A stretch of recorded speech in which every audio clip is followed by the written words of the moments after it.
welcome. This is Business Edge on News Central. I'm Tolulokwe Adileru Balogun. Our headline story: G7 IMF to assist poorer nations. The adverse effects of the COVID-19 pandemic on the global economy are still being felt, particularly among African economies. Now, the group of 7 countries have unanimously agreed to support the expansion of the International Monetary Fund's reserves to help developing countries cushion the effects of the pandemic.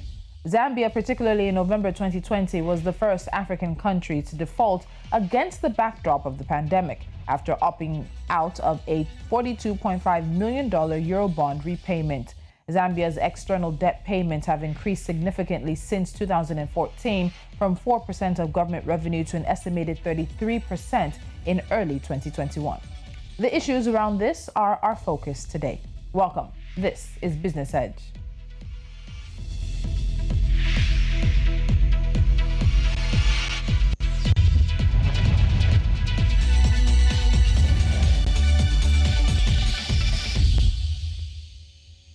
Now, the world's 7 largest advanced economies, otherwise known as the Group of 7 or G7, have decided to support the first expansion of the International Monetary Fund's reserve since 2009.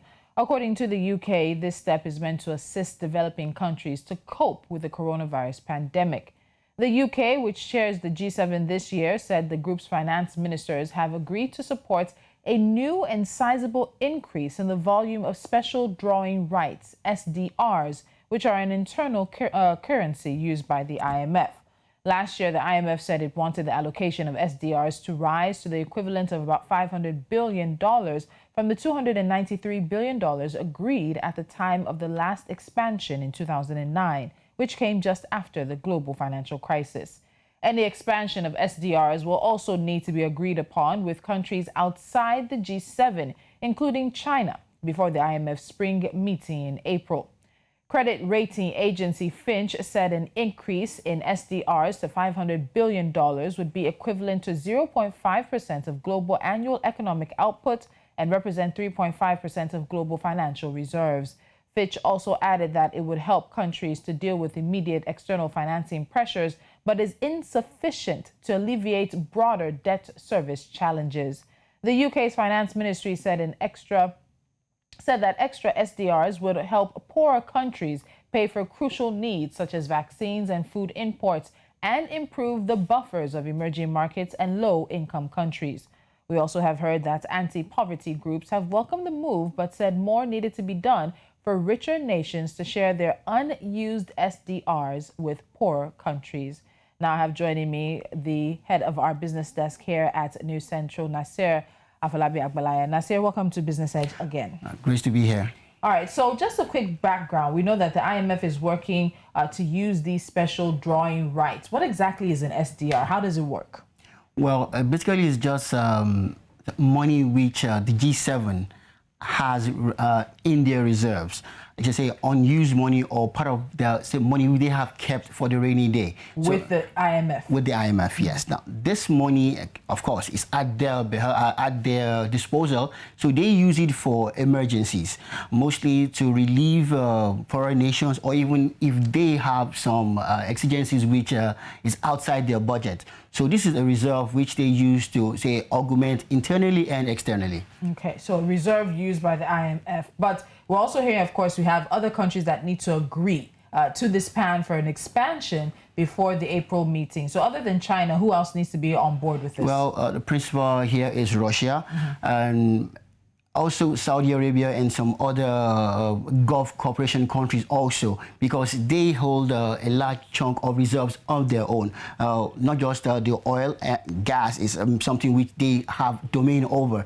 Now, these commodities have a staying power, which they need to be brought to the table. If you recall that the G7 meeting for last year was hosted by Saudi Arabia, and where, of course, President Ramaphosa, who was then the head of the African Union, actually started this particular discussion, asking for debt relief and also every and any other means which the G7 and wealthier nations can help Sub-Saharan Africa and other poorer nations to try and circumvent the negative impact of the COVID-19 pandemic. Okay, so what do we know are the conditions that we expect will be applied or will be required for countries to be able to assess the facility?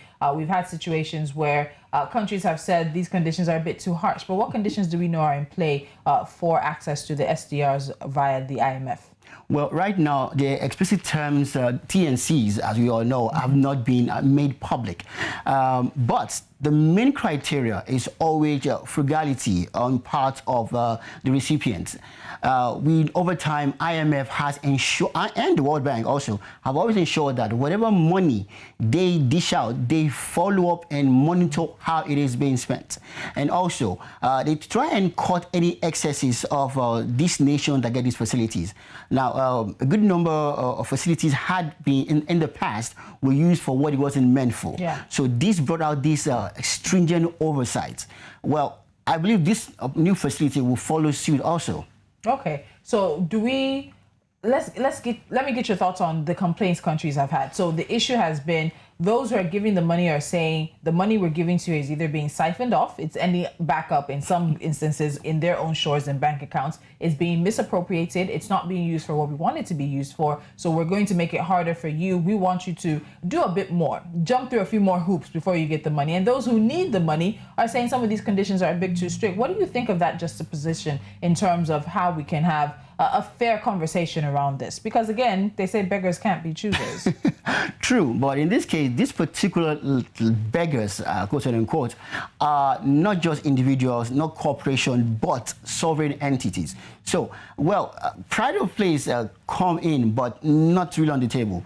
A good number of them come with other things to the table. We have some commodities which they want to push out there, which they use as bargaining chip also.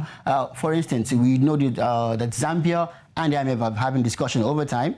Nigeria also, but Nigeria's discussion has not been at the forefront as most would have expected them to put it so. Ethiopia, Kenya, Somalia, Sudan, these nations have not been shy to come out truly, literally cap in hand and say, these are what we need. And of course, they were told these are the conditions before you can assess it. Let's start with Kenya now. Now, Kenya has been, subsidizing a good number of things in Kenya to make it easy for Kenyans. Well, the IMF and the World Bank, with their own negotiation, also decided that, yes, you have to remove these subsidies. Over time, there has been a meeting point where both parties agreed.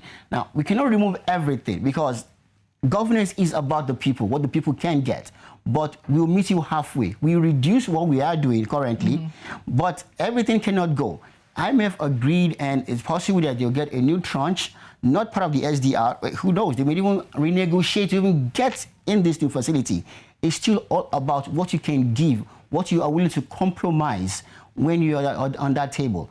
Okay. So let's leave it at that in terms of that. So we know that what we're looking at is an expansion of the SDR to about $500 billion from where it currently stands right now, around 200 and something billion dollars. So in terms of that, millions, I beg your pardon, do we have a figure for what's going to be accessible to African countries or poorer nations? This is not just open to African countries, but to the poorer nations who are willing to assess the facility.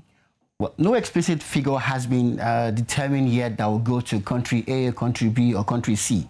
But it also is always based on the need factor. Now, what do you need and what can you afford to negotiate to? Now, that will determine what the IMF would eventually release. And of course, they will monitor what is the exact cost value of this project. Because you think you need $5 million, doesn't mean you will get exactly $5 million. Yeah. And also, even if you do get $5 million, you will not get it everything in bulk. It is always released in tranches. Possibly you may get maybe 1 million. When that is being implemented, how well is it implemented will determine how soon the other tranches will be released. All these are safeguards to ensure that the money being released exactly does what it is meant for.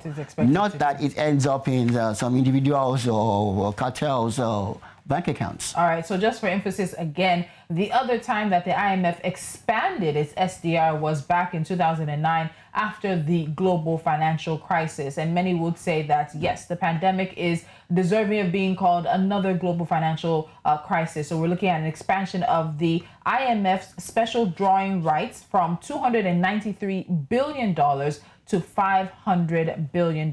So earlier, we talked about China, Saudi Arabia, Russia, non-G7 member countries who would also have to, be on board with this expansion. The meeting is in April of this year. That's the meeting of the IMF, the Bretton Woods institutions, as well as with the World Bank. But do we expect that they're going to either be roadblocks, obstacles to this expansion, or will these other countries also be on board? Well, the only major player here that really needs to be, wooed is China. Sub-Saharan Africa owes China a lot. So they need to be, they have to get their agreement, their buy-in literally before April. So between now and the 1st of April, there has to be some sort of agreement. What will China give up? What will China be able to cut off from its debt? A good number of these have almost turned to bad debts as it is, because the countries that owes this debt, there's not much coming in. So how can you service a debt when you have concurrent expenditure within your country? It's the catch-22, literally. All right, so finally, before we wrap up today, the debt conversation with Zambia, as it is with many other African countries, is twofold. It's the amount of debt and who the debt is owed to. Now, according to some estimates, the Zambian government potentially owes the Chinese government in excess of $23 billion in loans, project money, and infrastructure. So you mentioned, of course, the conversation that South Africa's President Cyril Ramaphosa got started last year as chair of the AU around debt renegotiation and forgiveness. But do we know if there are any conversation between Zambia and China right now in terms of some kind of relief or respite in terms of what Zambia owes to China? Well, there are some on-the-ground movement towards that, but actually sit down between officials of China and Zambia has not started. But it is still believed that the door is still open. There's nothing fast and there's nothing determined yet, but it is still possible that something more positive could come out of that. The main focus right now is still with the IMF. The IMF has been willing, and of course, the 3 weeks negotiation is fruitful, but the final document there has not been released yet.